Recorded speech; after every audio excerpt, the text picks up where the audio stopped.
All right, doctor, let's talk about C. diff. What exactly is it, and why has it become such a big health problem? Yeah, so it's C. diff. The formal name is Clostridium Difficile. It's a hard one, but C. diff, anybody knows that name.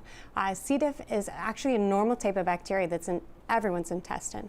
What happens is that sometimes we lose some of the other bacteria that's kind of competing, that's fighting, and then C. diff takes over. When C. diff takes over, it causes a horrific gastrointestinal illness where you're having essentially just constant diarrhea.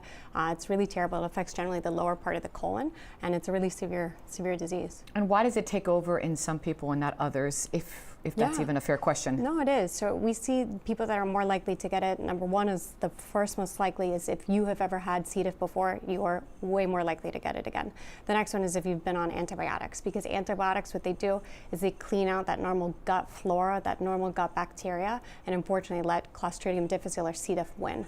The next one is we see it in older people or people who are immunocompromised. So maybe your immune system is just not as good as somebody else's. Is that why we hear sometimes don't overuse the antibiotics? Try to fight it on your own when you have a virus or something for that matter. Yeah, I mean, I know that it's not like necessarily a popular opinion that when you go see the doctor and you're not given antibiotics when you don't feel well, you're kind of saying, oh, but I feel so bad, I need antibiotics.